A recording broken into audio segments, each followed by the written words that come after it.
Hello, my name is Maryse. I'm an alcoholic. I'm 20 years old. I quit drinking 2.5 years ago.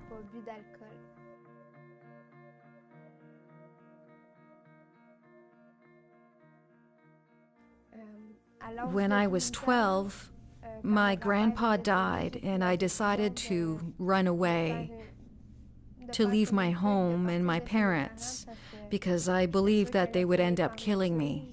That's what I thought. And that's when I started drinking, when I was 12.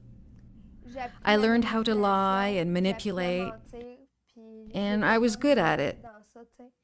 Since I was good in school, I was given many special privileges, which actually enabled me to start drinking even more. When I was 15 and a half, I was granted permission from the government to rent my own apartment. That just allowed me to drink even more. At the time, I ran with an older crowd. I lived right next to a bar, and I lived alone with no supervision, because I proved I could be trusted. I had good grades, and those in charge thought everything was okay. My friends would tell me, "Maryse, you don't have anything to worry about. You're not an alcoholic, you're just a party girl, you know?" At one point, I tried to stop drinking because I realized I was incapacitated. I was sick all the time, and at 17, nobody wanted to be around me anymore because I started to exhibit other problematic behaviors. I became violent and verbally abusive. All I thought about was drinking and getting more money so I could drink more. It never got better. I still somehow managed to finish the 10th grade, but I wasn't able to go any further because my drinking habit got the better of me. I had to choose between going to school, getting up in the morning and continuing my studies, or drinking and partying with my friends, you know? Except I started to realize that I really did have a problem. One of my classmates from the 10th grade's grandpa was and still is an AA member. They were the ones who told me that I should go with my friend to meetings. They said she was the one who needed it and that she needed my support. So at first, in my mind, I was just going with her to make her feel better, but I didn't know that all along I was the one who they wanted to attend the meetings.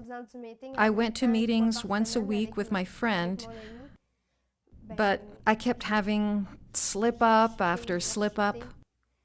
I didn't understand why I couldn't just stop drinking. But now I know why I couldn't stop. Because I kept telling myself that I was too young to give up alcohol. I can't stop drinking at 17 and never have another drink for the rest of my life. Nobody does that. I'm going to still go out. Nobody quits drinking at my age. Then when I did try to stop, I was in bed, shaking, and there were so many things that I started to remember that I didn't want to think about. I started to doubt whether or not I could do it. The last time I had a drink, I don't remember anything. I got picked up by the police because I apparently had tried to commit suicide, and I don't even remember a thing. The ambulance came, and I was taken to the hospital. I didn't want to go because I knew exactly where I would end up. I spent 2.5 months in the hospital. During that time, I met AA members in the hospital, and I started going to meetings. They brought me literature that helped me to understand why I was this way, why I was capable of manipulating and stealing from people so that I could drink. These people helped me to open up, to understand how I was feeling, to give me words to describe what I was going through. They helped me learn how to express myself when I was hurting or scared or not feeling good, and why. After I got out of the hospital, I knew just where to go. I knew I had to go to meetings because I never wanted to turn back. I never again wanted to feel like a caged animal. I never wanted to drink again. I wanted to be aware of how I was feeling. It was at that point that I started to get involved in AA because the people who helped me, the AA members who helped me, said, Maryse, get involved and read and talk. Talk when you don't feel good and talk when you do.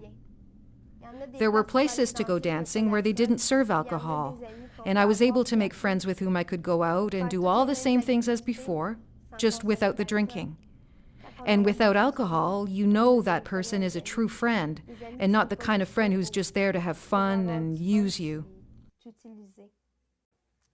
I've since gone back to school, and for this I thank AA, because if I hadn't quit drinking, if there hadn't been anyone to support me and tell me you can do it, I don't know what would have become of me. Today, on a scale of 1 to 10, I would give myself an 8.